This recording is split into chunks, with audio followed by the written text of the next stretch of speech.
I want to start by juxtaposing the philosophy of the recovery scenario with a quote by J. Krishnamurti, which is, "It's no measure of health to be well adjusted to a profoundly sick society." So to me, recovery is about adjusting back into this profoundly sick society. When I think in map consciousness, there's a discovery of many things to move away from, as well as a lot of other things that one could say to actually support the society having more meaning. Because the brain goes into the hyper meaning state and is able to harvest a lot of meanings that people can't usually see. And I just remembered something. I remembered last night. I had this voice, but it wasn't really sound, but I sort of heard and felt this thing telling me to just have fun with it. Because writing all these things down and then making videos, sometimes I get behind and there's no real purpose to it. But I've sort of set up a purpose somewhat of catching up, as opposed to just having fun with this process of self-dialogue. And it's not like it hasn't been fun, and I'm not like trying to actually do anything except talk to myself and see what happens. It's just a tiny shift to remember to have fun with it and not be whatever. I don't know. I don't think I was anything, but it just, when I heard that, I was like, oh yeah, I am having fun, but there's always room for more fun. And I wrote down that the body is being used to project images. And with that, we relate. So we're communicating based on these images we project. And we're not communicating based on calculating the gestures and the movements of the moment, of what someone's saying as a movement, as how they move, as how they stand. And when we're projecting the holograms, when we're meeting the world through this holographic projection, we can't actually see what's there to calculate. So if I was so stuck on making self-dialogue that day, I probably wouldn't have even seen that little caterpillar. But it got picked up by my beauty perception apparatus, my beauty sense. It's probably another sense that is just so atrophied. Whereas it seems that my mind, if something's within the field of consciousness that is beautiful, it will naturally select that. So I think this map consciousness is actually a process where we're looking as beauty at beauty and selecting for that.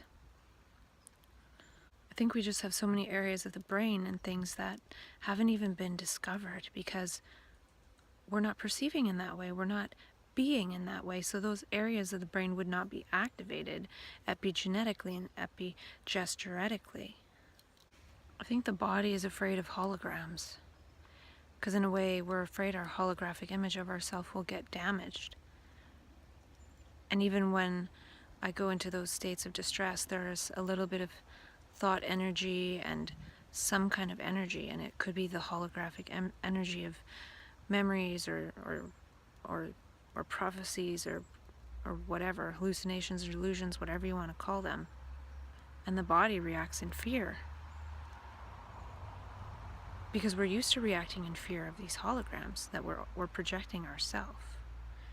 So I think there's just subconscious holographic projection crap left in my body, and I think that's what gets breathed out holotropically.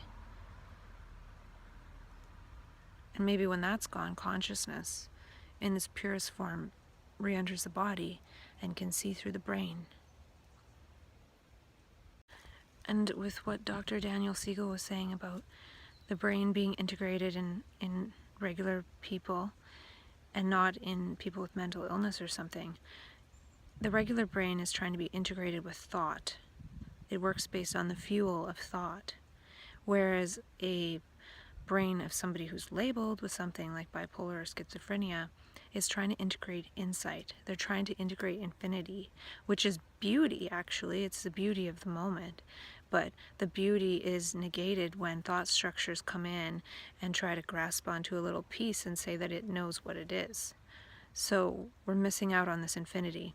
So yes, the brain has disintegrated from thought of me and my memories and my stories and all these things that are supposed to get integrated into this society as it is, believing in these separate me selves and the importance of our own little stories.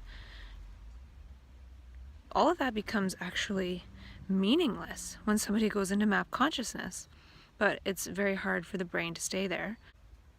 And actually it's possible that part of the brain does stay there, and people who go there now exist in superposition states of multiple realities simultaneously. So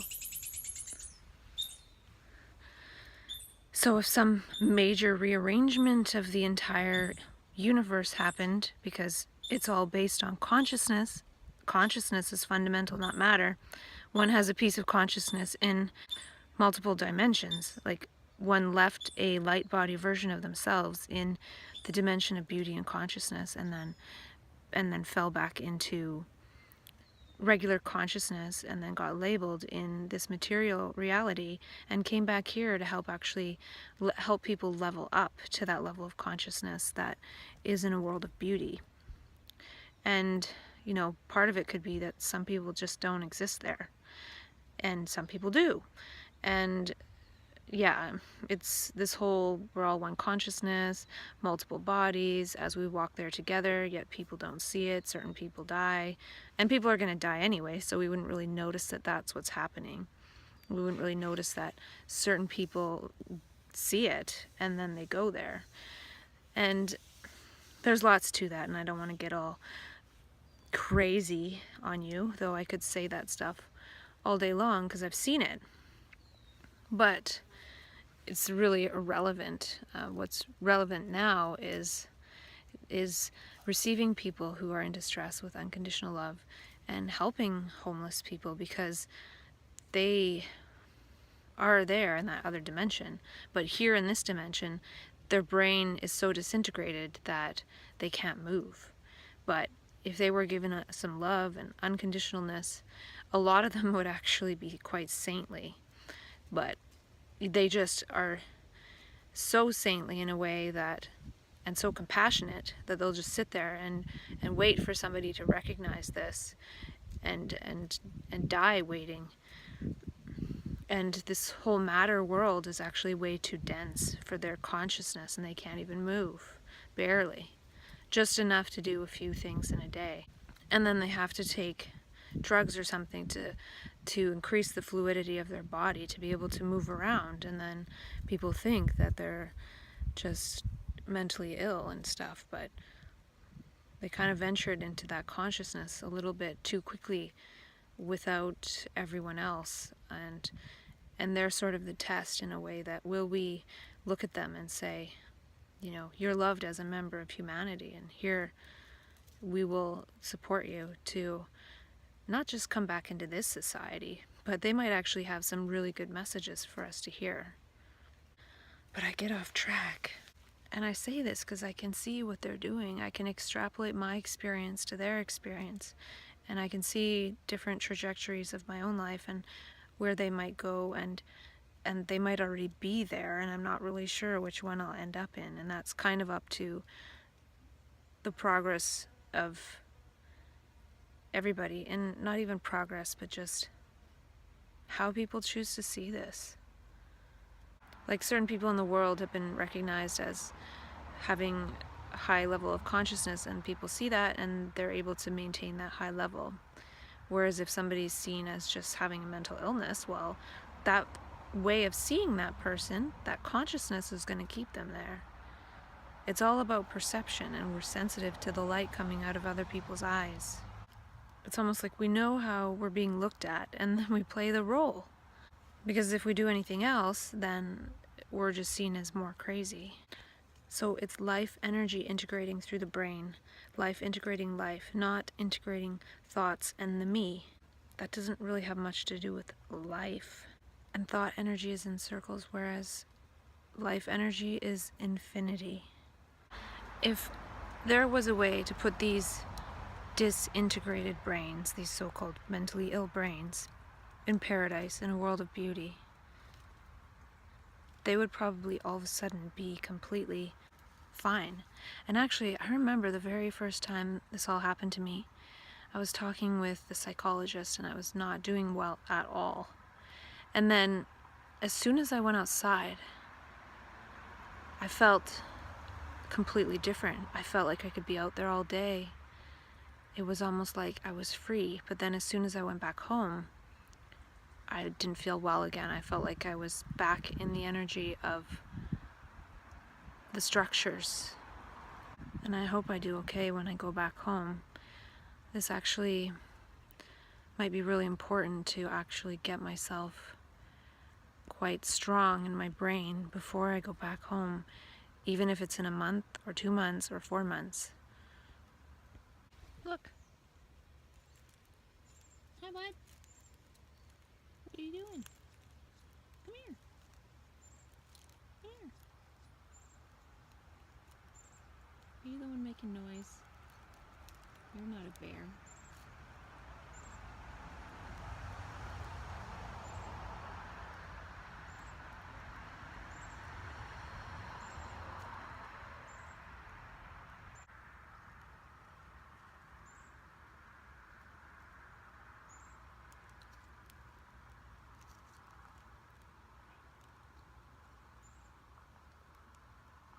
Come here.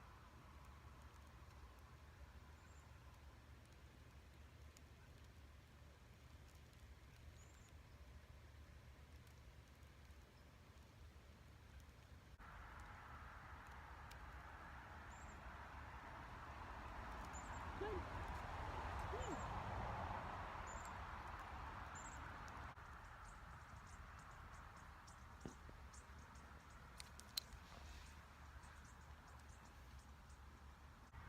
Well, he's pretty cute. So yeah, our brains are disintegrated because we're in the wrong environment. And it's a sign that it's just the wrong environment in general, because anybody can have an integrated brain and then it can disintegrate.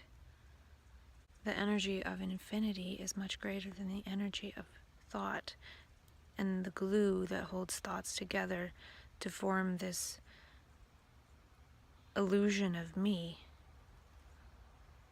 The separation is an illusion, so it won't really hold together. In my mind, the mind is trying to create new traits. So the mind uses the brain to create itself, and the mind can create the brain. It can change the molecules in the brain. It can have an effect on the brain. It can make the brain grow new structures or change its structure. It's trying to create the trait of seeing the meaning of beauty. Because if we don't do this, we're going to destroy the planet. What are you doing?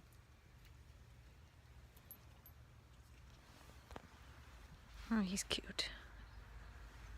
One of them's never hung out with me this long before. And I actually thought of a revision of what Dr. Daniel Siegel said. He says, the mind uses the brain to create itself. I feel like the mind changes the brain to create itself. It's changing the brain towards beauty. And I think this is what happens with the hyperneuroplasticity and the brain growth induced by perception of beauty. It grows the brain in areas to perceive more beauty. And one day people will be more attracted to beauty than non-beauty and technology. Right now we're all attracted to technology.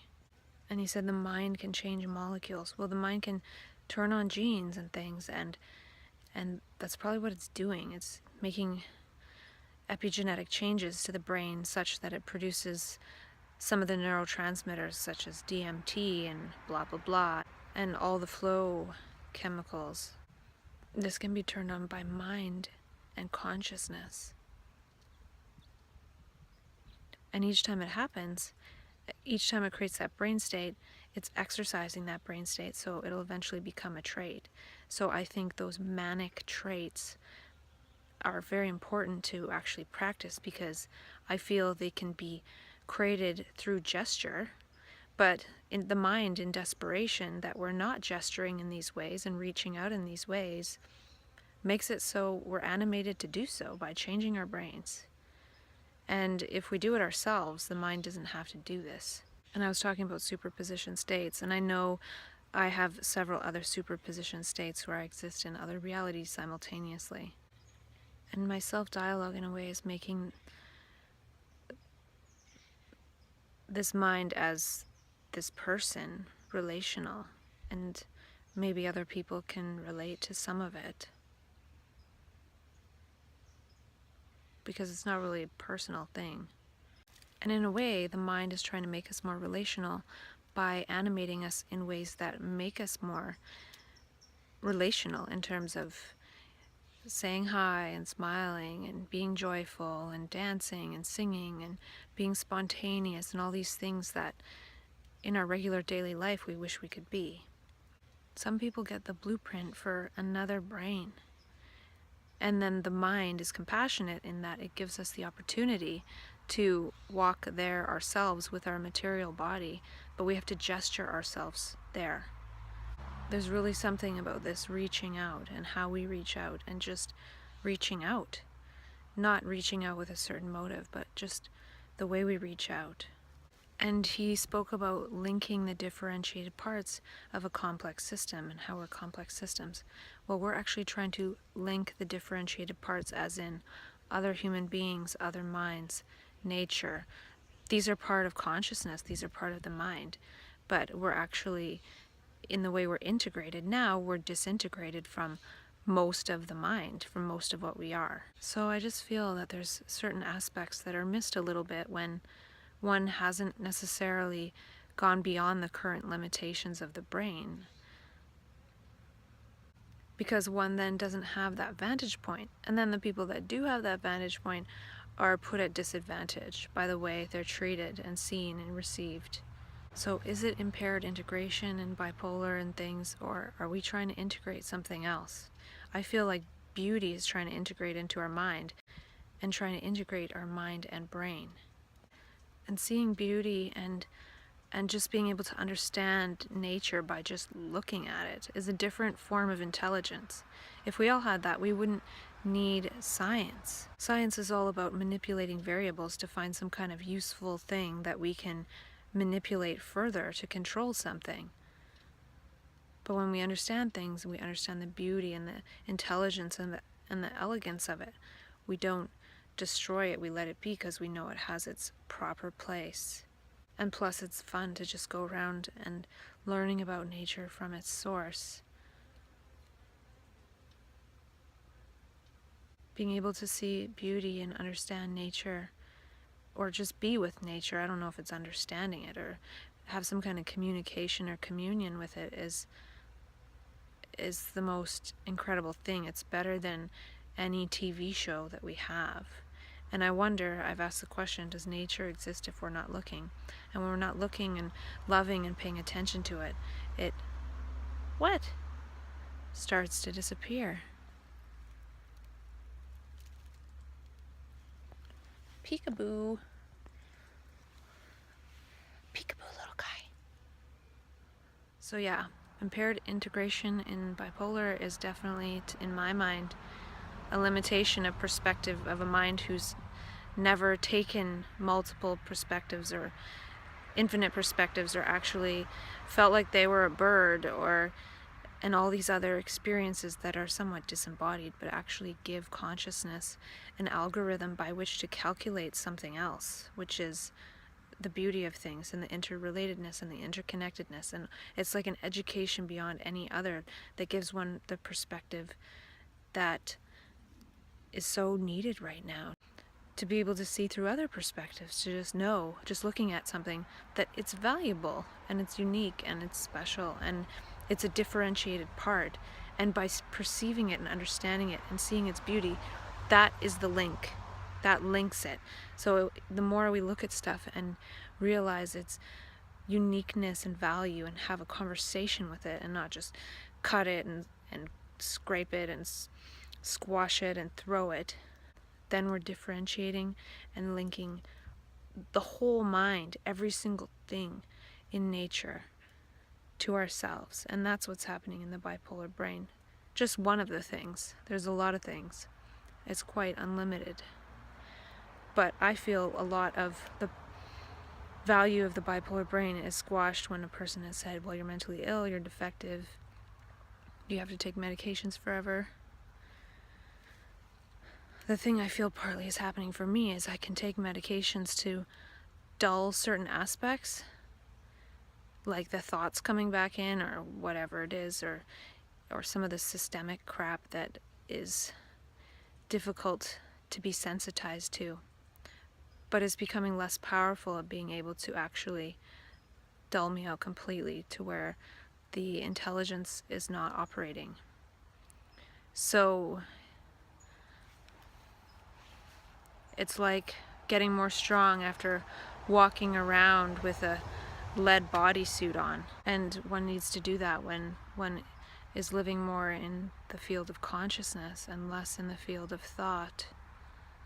But in the field of consciousness, one is very open and sensitive and has to be in order to perceive this way. So one can become more subject to everything in the field of thought, which most people's nervous systems are attuned to and see as the normal fuel. But when one is sensitive and the beauty is the fuel, then thought energy becomes poison.